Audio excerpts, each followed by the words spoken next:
Na na na na na na na. Hey everybody, Kyrie091 hanging out with you. Boy oh boy, are we gonna have big fun today, taking a look back at one of my favorite games. No, not this game. You guys already know about this game. We already talked about this in the last episode. You know, platforming games, how I used to play them, and how I wasn't terribly good at games like this, or games like this. Or, wait, what the hell? Ha! Boxer shorts.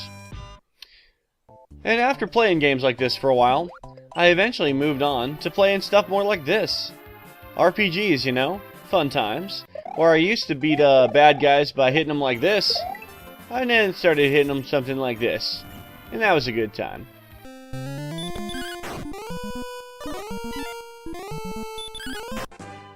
Traveling the world would have looked a little bit like this.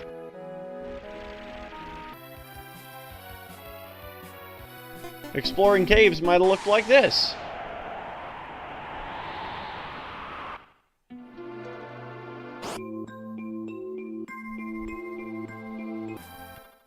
Visiting a new town probably would have looked something like this.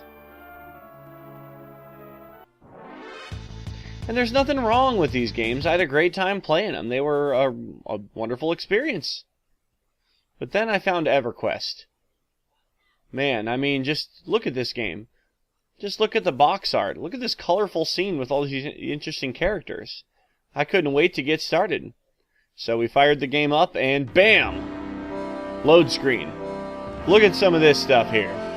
Look at this. Look at this castle up here. Do you ever get to visit that castle? Probably not. That's probably just one of those things on the, box that's not actually in the game.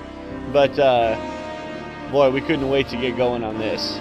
And after staring at the load screen for what seemed like 100 years, you get to start making your own characters.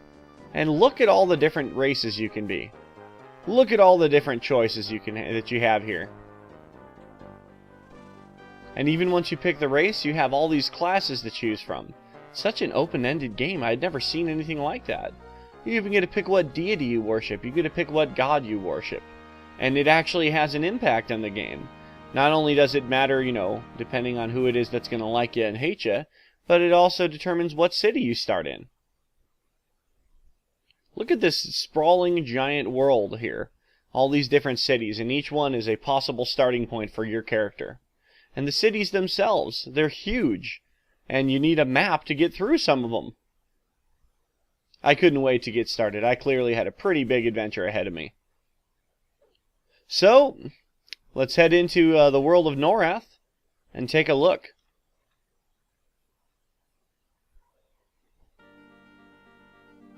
Well, here it is. This was one of the very first scenes I saw in EverQuest. Look at this. A desert, there's cactus, bunch of different animals and creatures crawling around, skeletons walking across the desert. Nice little wooded area up here just on the other side of the desert. I'd never seen anything like this. I'd never seen a three-dimensional RPG world like this before, and I know some have come since then, and there was probably some before this, but this was my first taste of this kind of thing. It was just so interesting to me.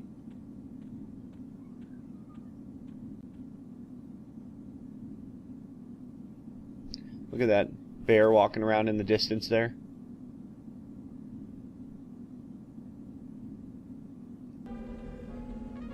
Even the differences in regions. Look at this wooded area. Looks totally different than the other one. But it's in the same world, it's just on a different continent. So of course it's going to look different.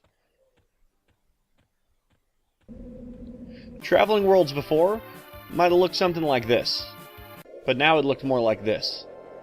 Running along a path up to... Hey! Hey, there it is! That's it, isn't it? That's the castle. That's the one from the load screen, isn't it? How about that?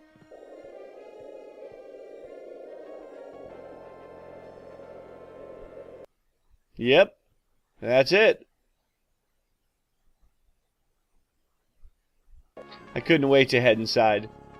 We've already seen what exploring new cities looked like in Final Fantasy II. Let's take a look at what it's like to explore a new city in EverQuest. Just look at the differences within different cities in the game. I mean, this is just one of many cities that you can stumble across. And here's another city on a different continent that looks completely different. This one's underground in a cave. Neon lights and stuff, and these cool gates. And look at this city. Up in the trees, on these treetop platforms. Reminds me of Treetop Town from Donkey Kong Country.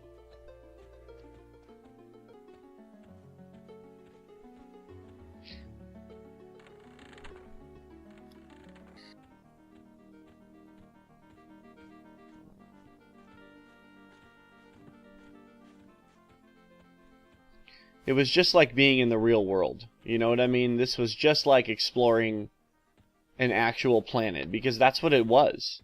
It was a completely separate world, full of its own different cultures. Very geographically diverse, with all kinds of interesting stuff to see and discover. There's that bear again. And the music was pretty catchy too, I gotta be honest. It wasn't terribly complicated, but boy, was it stuff that you'd remember. There's Phaon just running around in Freeport again. One of my first characters in the very first city I ever played the game in. How about that? It was amazing to realize that not only was this giant open world in front of me, but I wasn't playing the game alone. There were thousands of other people all over the world playing right alongside me. I mean, just look at this. Look at this. This is the East Common Lands Tunnel. Look at how many players are in here just hanging out.